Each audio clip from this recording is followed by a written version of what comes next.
প্রথমেই বলি আমি কিন্তু কোনো রোস্টার না, এটা কোনো রোস্টিং ভিডিও না। আগের দিন বাংলাদেশ নিয়ে আমি যে ভিডিওটা বানিয়েছিলাম সেখানে বিশেষ বিশেষ কয়েকটা কমেন্ট পেয়েছি, সেগুলো নিয়েই একটু আলোচনা করতে চাই।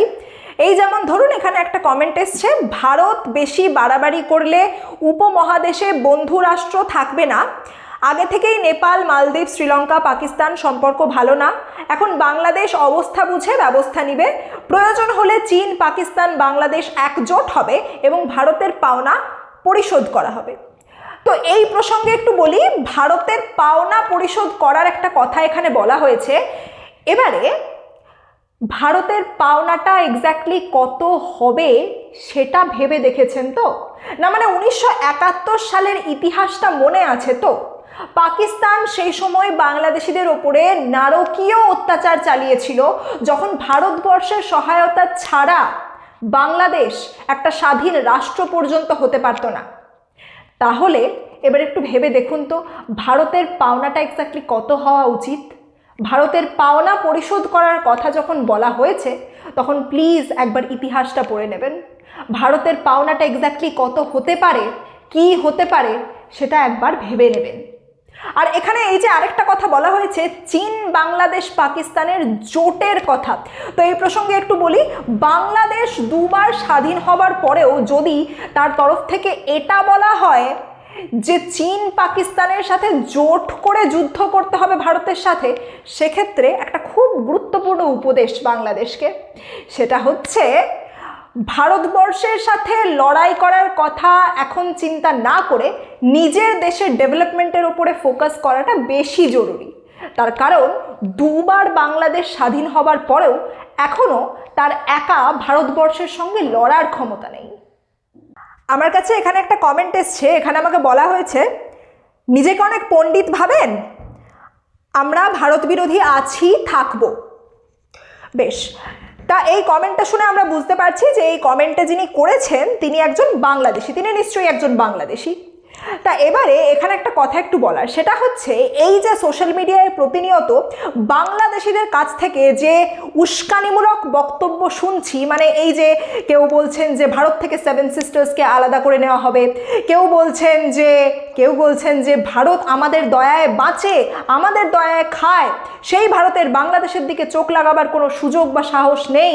আবার এই যে কেউ বলছেন যে বাংলাদেশের দিকে যদি ভারত চোখ তুলে তাকায় সেক্ষেত্রে কাশ্মীর, সেভেন সিস্টার্স, হায়দ্রাবাদ, মহারাষ্ট্রকে লিখিতভাবে আলাদা করে দিতে হবে।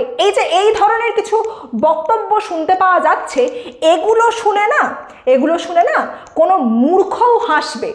মানে এই ধরনের অবাস্তব উস্কানিমূলক কথাবার্তা শুনে কোনো মূর্খও হাসবে। এগুলোর জন্য কোনো বিশেষ পাণ্ডিত্যের প্রয়োজন হয় না, এগুলো বোঝার জন্য কমন সেন্স এবং সঠিক শিক্ষাই যথেষ্ট। মানে আমার কমেন্ট সেকশনের মধ্যে দিয়ে আমাকে রীতিমতো গালিগালাজ করা হয়েছে। কেউ বলেছেন গোবর খা, কেউ বলেছে গোমূত্র খা, ইভেন কেউ কমেন্ট করেছে মন্দির ছাপ। তো যাই হোক, এগুলো শুধু আমার ক্ষেত্রে না, মানে এই বাংলাদেশের ইস্যুটাকে নিয়ে মোটামুটি যারা একটু স্পষ্টভাবে কথা বলেছেন আমার মতো, তাদের প্রত্যেকের ক্ষেত্রেই এই ধরনের কিছু কমেন্ট দেখা গেছে। যাই হোক, এই যে এই গোবর, গোমূত্র, এই জিনিসগুলো না, এগুলো কিছু কুসংস্কারাচ্ছন্ন বর্বর মানুষদের মাথাতেও থাকে। মানে একটা সিম্পল জিনিস, বাংলাদেশিদেরকে একটা প্রশ্ন, সেটা হচ্ছে এই যে দীপু চন্দ্র দাস, এই মানুষটি যদি ধর্ম অবমাননা করে থাকতো, যদিও র্যাপিড অ্যাকশন ব্যাটালিয়নের তরফ থেকে এখানে বলা হয়েছে যে তিনি কোনো ধর্মের অবমাননা করেননি বা করেছেন তার কোনো এভিডেন্স পাওয়া যায়নি, তবুও যদি উনি কোনো ধর্মের অবমাননা করে থাকতেন তাহলেও বাংলাদেশের মানুষজন কি একটু ওয়েট করতে পারতো না তাকে আইনের হাতে তুলে দেবার জন্য? মানে বাংলাদেশের মানুষজন এতটাই অধৈর্য হয়ে পড়লো যে তাকে রীতিমতো হত্যা করা হলো, আইনের হাতে তাকে তুলে দেওয়া কি যেত না এক্ষেত্রে? মানে ব্যাপারটা হচ্ছে, তারা তো একটা গণতান্ত্রিক দেশে বাস করে, ইভেন তাদের ক্ষেত্রে একজন নোবেলজয়ী মানুষ সরকার চালান, তাহলে সেই দেশে দাঁড়িয়ে তারা কি একটু ওয়েট করতে পারতো না? দীপু চন্দ্র দাস যদি সত্যিই ধর্মের অবমাননা করে থাকতো তাহলে তাকে আইনের হাতে তুলে দেওয়ার? আইনকে কেন এখানে নির্দিষ্ট গতিতে চলতে দেওয়া হলো না? এখানে কেন আইনকে নিজের হাতে তুলে নেওয়া হলো? এটাও তো একটা প্রশ্ন এখানে। মানে এটা যে একটা অন্যায় হয়েছে, এবং সবথেকে বড় কথা হচ্ছে এই কাজের মাধ্যমে বাংলাদেশিরা যে নিজেদের মাথা সমগ্র বিশ্বের সামনে হেট করেছেন, এটা নিয়ে কিন্তু কোনো ডাউট নেই। মানে এটার জন্য ঠিক গোবর গোমূত্র খাওয়ার প্রয়োজন পড়ে না, বা এটার জন্য কোনো বিশেষ পাণ্ডিত্যেরও প্রয়োজন পড়ে না। একদিকে আমরা দেখেছিলাম যে ওসমান হাদি খুন হওয়ার পরে আঙুল উঠেছিল ভারতবর্ষের দিকে, এবারে আবার দেখা যাচ্ছে ওসমান হাদির ভাই সে কিন্তু বলছে যে এই ব্যাপারটা গোটাটাই একটা রাজনৈতিক ষড়যন্ত্র, এবং এবং তার তরফ থেকে কিন্তু আঙুল তোলা হয়েছে মোহাম্মদ ইউনূসের দিকে। এবার বলুন তো তাহলে কোনটা সত্যি? কোনো প্রমাণ ছাড়াই ভারতবর্ষের দিকে এখানে আঙুল তোলার কি মানে হয়? মানে যেখানে বিষয়টা একটা শিয়ার কনফিউশনের জায়গায়, সেখানে একদম ভারতবর্ষের দিকে আঙুল তুলে দেওয়া, এটার কি মানে হয়?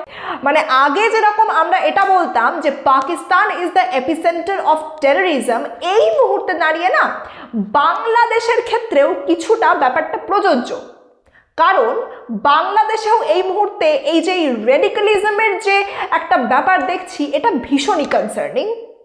দেখুন, এবার এখানে ব্যাপারটা হচ্ছে এটা কখনোই ইউটিউব, ফেসবুক বা ইনস্টাগ্রামের লড়াই নয়। এখানে আমাদেরকে বুঝতে হবে যে একটা পার্টিকুলার শ্রেণীর বাংলাদেশি মানুষ, তারা শুধুমাত্র যে ভারত বিদ্বেষ দেখাচ্ছে তাই নয়, তাদের তরফ থেকে দেখানো হচ্ছে জাতি বিদ্বেষ, তারা দেখাচ্ছে শিক্ষা, সাহিত্য, সংস্কৃতি এগুলোর প্রতি বিদ্বেষ।